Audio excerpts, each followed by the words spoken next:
So, yeah, I got laid off last week. I got laid. Today's Monday. It's been exactly 1 week since I got laid off. Um, and you know, I'm not surprised it happened.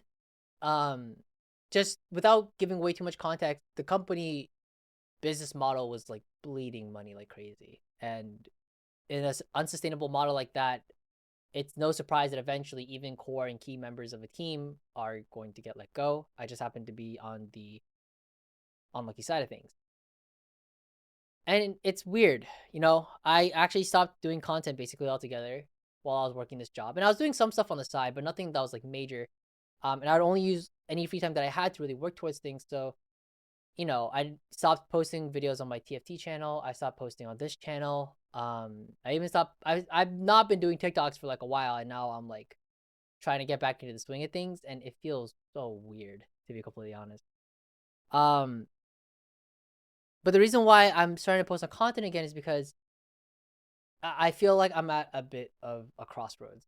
I think it was really interesting because last week, Dochi, phenomenal artist by the way, she actually won a Grammy, and I think she might even won multiple. I don't even know, but um, 5 years ago, she posted a video that said, "I got fired from my job, thank God."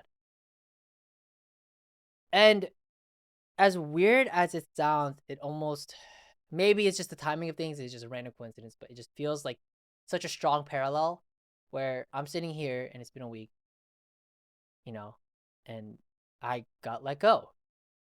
But I think it's a good opportunity to view it as like a blessing rather than something I should be upset about.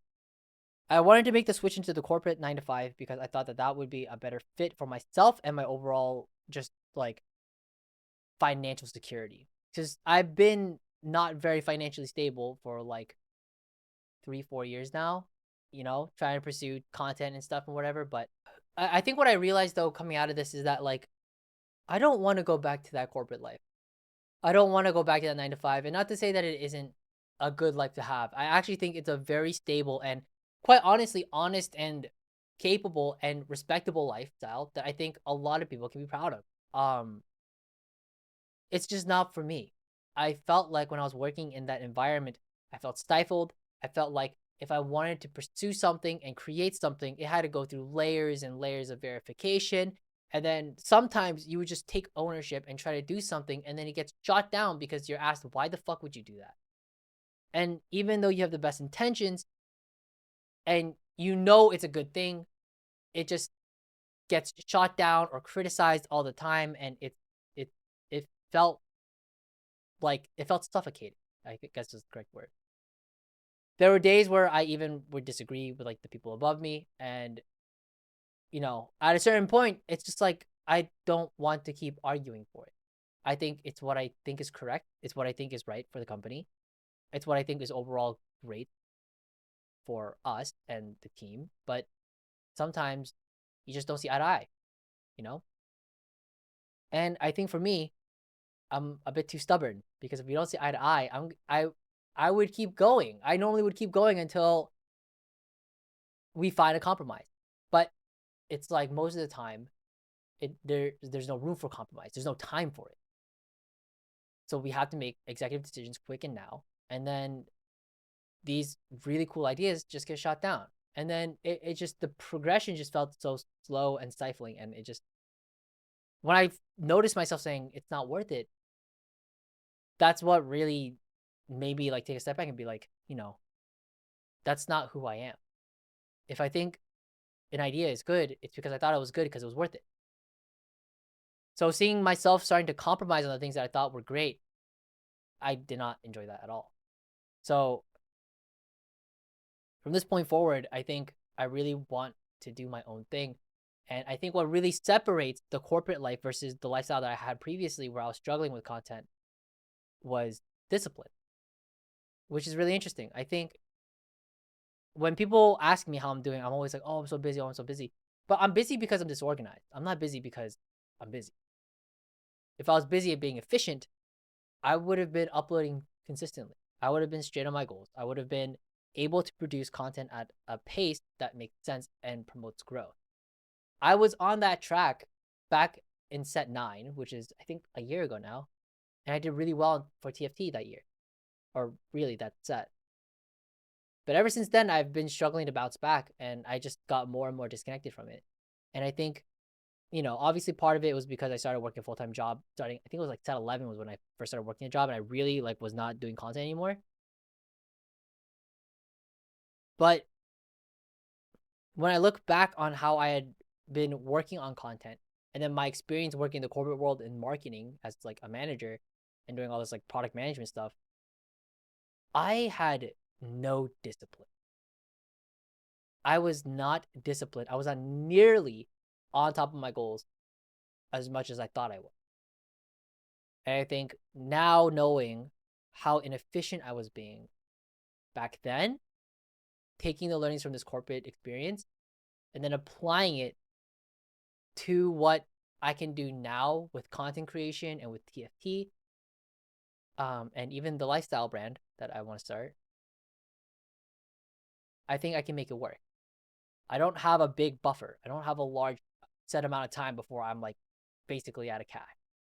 So I'm working, and I've been working fast. I started, I got laid off last Monday. Tuesday it was effective. Wednesday I started already working towards my goal. And I think so far I've been really disciplined in putting in the work and the time. And I think I don't want to make the same mistakes I did before and put things off just because I'm like, oh, like this day I really want to do this one thing, so like I'm just gonna put it off till later. Oh, this video took me 2 weeks to edit and film and produce, so I'm gonna make sure that that's the timeline. It's not 2 weeks, man. I was looking at like my old set 7 videos. I can get that done in 2 days. If I'm being truthful about the ability and my capabilities as an editor, as a filmmaker, as a producer, I can get that done in 2 days.